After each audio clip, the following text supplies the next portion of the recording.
What's poppin', crackin', shaking, baby? It's your boy Q.U.E from the award-winning #1 spot, man. Hey, it's definitely an honor and a pleasure, man, to introduce my next guest, man. We got the hardest working man in show business right now, you know what I'm talking about?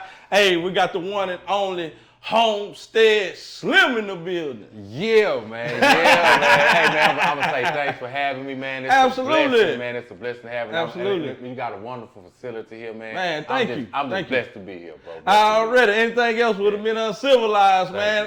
Had to get your own, man. You open your doors to your facility. You know what I'm talking about? Oh, yeah. And man, we had a blast with that one, man. You know. Street 100. Street 100 the heat. That's Radio, it. Street 100 TV, the heat. Man. Already, man. Radio, man. And man, had a blast on there, man. Did an interview with me, man. This boy is cold, man. I thought I was cold with the interviews, man. This dude right here, I'm talking about cold with the interviews and teaching some more people, you know what I'm saying, how to do interviews at the same time. It just was like, man, I got to go handle some business, man. Y'all go ahead and finish up this interview right here. I mean, it's all about giving back, man. Absolutely, man. Absolutely. And being able to, it's a blessing to be able to be in the position that we in. For sure. But it's also a blessing to also help others that's trying to do what we doing or have the heart to do what we doing. So it's all love, man, when I do it like that. But, the interview went well. Yeah, man. I loved it, man. That was a first for me, so it was, kind of a little challenge for me at the same time, too. So, right on. You know, I appreciate that, man. Oh, yeah. But without further ado, man, present to some, introduce to others, man, who you are, and just give them a small background check. Okay, small background check, man. I started out as an artist, rap artist, like we all probably started out as rap artists. Got into the game, man, started paying certain radio stations. I ain't gonna give them the credit. I already. Was like, man, I'm paying $1,500 here, $2,000 here, man. You know, and they playing my record at 2 in the morning, cutting it in half. Come on, man. Things like that. So I had an idea with a few business partners to say, you know what, man, let's just start our own radio station. And there came Street 100 The Heat Radio. Already. The #1 radio online Come on, radio man. station I'm in telling the state. you. I ain't making it up. You can Google this shit. Already. You know what I'm saying? So, and with the purpose of the radio station was to give back to artists like myself, you know what I'm saying, who was just out here spending their money with the radio stations and they wouldn't really get nothing out of it. You come to the Homestead Slim show, you come to Street 100 The Heat Radio, you're going to always get royalties. We're going to make sure that you understand how to get your royalties. And if you don't know, I'm going to show you how to do it. You know what I'm saying? And that's basically how Street 100 was born. With that, we was able to build Raise the Praise 100 award-winning Raise the Praise. Come on, man. We go to Atlanta every year, win the Spin Award. Shouts out to Raise the Praise 100, you know what I'm saying? A lot of people that work and do shows on Raise the Praise 100. And with that, right now we jumping into a film production. We got a film production studio we working on. We also have our own TV network, TV 100. You know, only 50 people to 100 people got it. I'll send the links out. Right on. Crazy. You know, I'm just gonna say it's the Black BET, the Black Netflix. I'm gonna say that. You know what I'm saying? And the important thing about it is, man, if I can do it, y'all can do it, man. I always started with a dream from the penitentiary. And with that being said, man, we off and rocking. Already, man. That's a wonderful story just in a nutshell, man. So, well, I guess we'll just speak on that one a little bit. You say you had came out of prison? Came out of prison. I had a dream about it, you know what I'm saying? Before I went and talked to a few business partners, we was actually had a t-shirt shop. Gotcha. Okay. Yeah, for sure. Forgot that, still t-shirt shop. That's what it started with. And I went to jail. And if y'all follow Instagram, y'all can look up the boy Love DMR. Hip Hop Commission. That's what he do. Man, he was locked up together. In Jasper, Texas. Come on, man. Not Jasper, Texas, man. Come on, man. So we're the lunch line, man. Make it slow. So start with the lunch line. He was like, man, you don't know nothing about no hip hop. I said, man, I'm a hip hop connoisseur, man. Hip hop connoisseur. He asked me a question. He say, man, what's the name of Salt and Pepper's record label? And I kind of looked at him and just kind of laughed and was like, Next Plateau. He looked like, what the? You know what I'm saying? And therefore, man, we every day we were chopping up about hip hop. You know, they squabble in the corner of the penitentiary. You know, after the blood, we wiped the blood up. We were sitting there, pour our colas up. You know, do our smoke. You know, we was crazy. We were wild out. Ain't doing no tripping, man. And he was like, man, when you leave out of here, man, you're gonna forget about me. And I was like, nah, man, I can't do that. So I got out like a year before him. He came home after that, man. We started putting shit together. So he doing this thing with the Hip Hop Commission now. That's dope. And we doing radio right now. So that's how it basically came about, man. Man, that's live, man. Yeah. I take my hat off to you, man, on that one, man, because it's not Yeah. easy, man, when you confined like that, behind them bars to be able to have that kind of thought process about, being optimistic. When I get out of here, I'm gonna do this and do that. You know what I'm saying? Yeah. So just speak on that a little bit, man. Like how was that just being locked up and being able to stay optimistic? Like, man, when I get out of here, man, I'm gonna do this and this and this. Yeah, man. With that being said, man, I was kind of like, if y'all seen the Tupac documentary, he was like, man, I can't write, I can't think. I can't. And I was basically the same way. But with that being said, like I said, had a business partner that was already out here, so they had the ball rolling. So that was kind of they had the ball rolling, man. And so when I came out, I just came with the mentality, the time is now. Yeah. Let's do it now. Ain't no time for bullshit. Ain't no time for none of that. Let's just get the ball rolling now. And that's what we did. But staying focused in the pen, man, you learn a lot of different things. I learned how to talk with my hands and, and all that kind of thing. But, man, I will say I didn't really do no major time. I did like 26 months, which is long enough for me. Yeah. Man, I read 136 books. I also became Muslim too. So being in my faith taught me the discipline to be able to sit down and think, man. Absolutely. So that played a big part of me coming home with that hunger and that determination, which you know what I'm saying, I was out here wilding out, man. I was, doing my Nino Brown dream. Yeah, I was in my Nino Brown dream and, chasing women and really wasn't focused. Yeah. But it took that for me to be able to say, well, this is what I need to do, and I'm able to come out and do that. Nah, that's powerful, man. Appreciate it, man. That's super powerful right there. And I'm glad you're out here with us, man. Oh yeah. You know what I'm talking about? That ain't no place for us, man. Yeah, not at all, bro. Not at all, bro. I always, like me and my old man was kind of just talking about this not too long ago. We talking about, man, it ain't no females up in there. Man, and the one two it is, they're not killing them. You know come on, man. They going crazy now. The fruit that's in there, man. Yeah, but it also gives you a new aspect, another look at women, man. Because like I had a certain type that I like. Right on. But then you be confined. You know what I'm saying? Then you see a few, you be like, man, I will hit that. Yeah, already.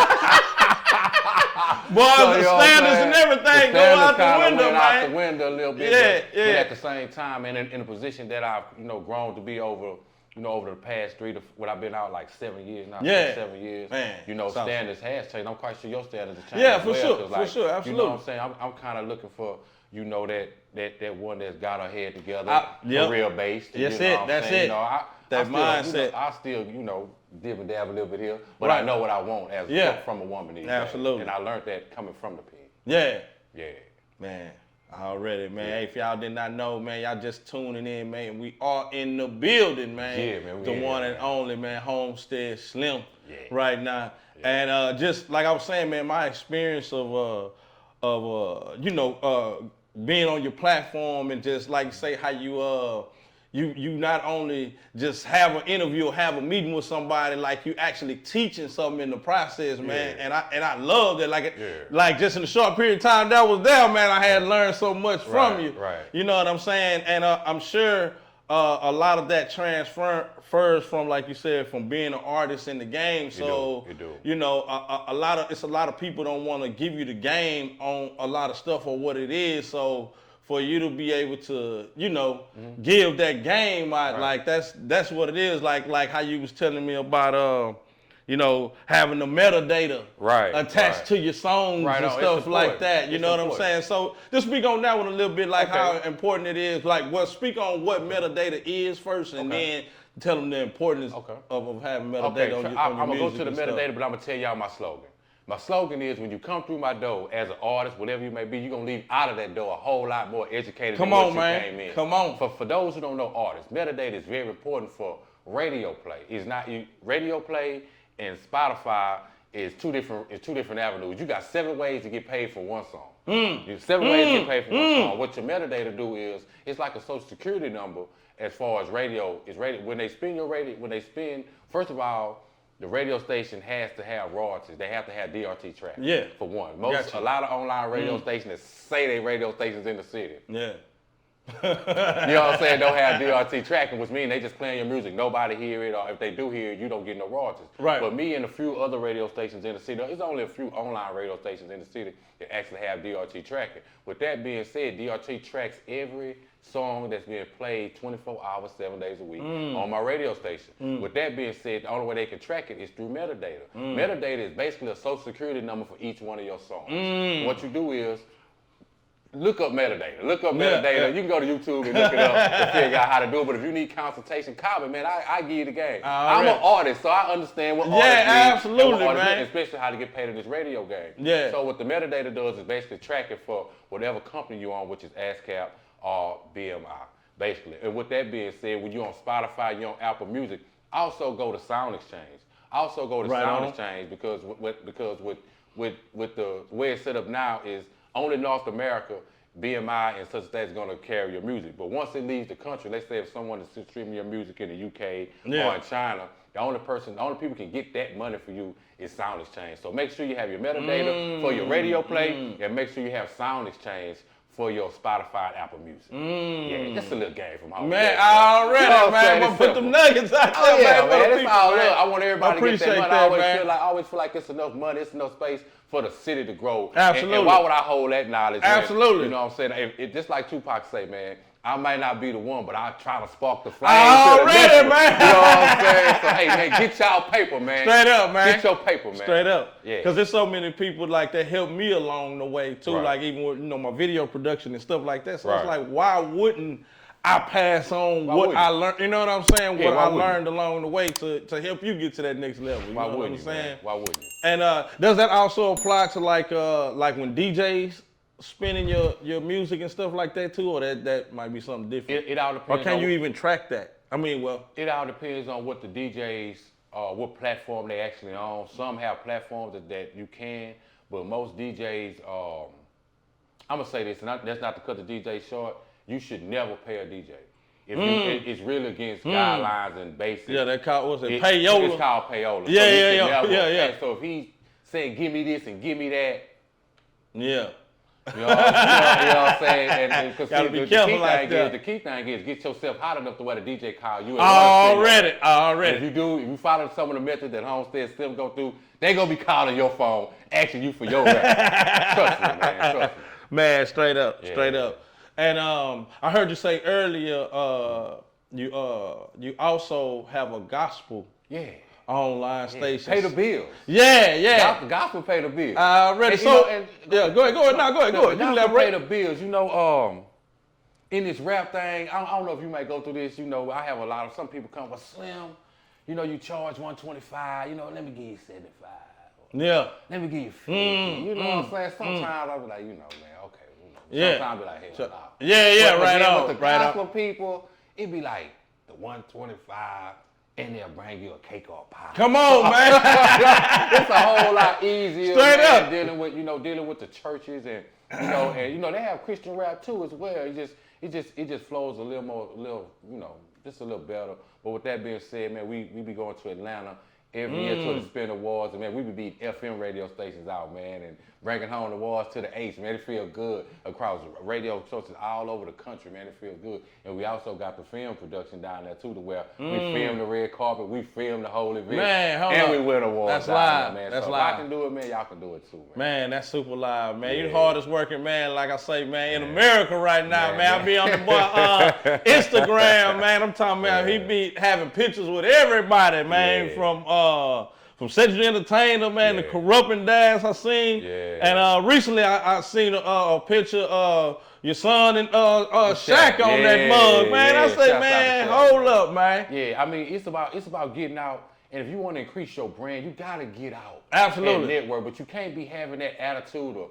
you know, I'm the shit or I'm the man. Sometimes you have to, all the time, you have to humble yourself, man, because 9 times out of 10, the person that you trying to meet or that you go meet, they just as humble as you. Come on, man. Straight up. I never thought, man, that, Mayor Sylvester Turner office would be calling me to come to his. You know what I'm saying? I never thought that, man. I just, you know, I couldn't imagine in the wildest dreams. So, man, you get out there, you shake the right people's hand, man. You be humble about what you do and really love what you do, because you have to love what you do. Yeah. Because like some of the pictures you see me, I don't get paid for that. Yeah. It's just out of the love of the people that call me and want me to be a part of what they doing. Yeah. It's like, man, I'll be there, man. And just, you know what I'm saying, you call Slim, I'm gonna be there, man. It's just, you gotta humble yourself, though. Yeah, absolutely. Yeah, and I was just gonna ask you about that too, just the importance of, you know, networking and just really, like you say, stepping out on faith, man, and just humbling yourself and introducing yourself. You have to. You know what I'm saying? You have to. Yeah. A small story about Shaq.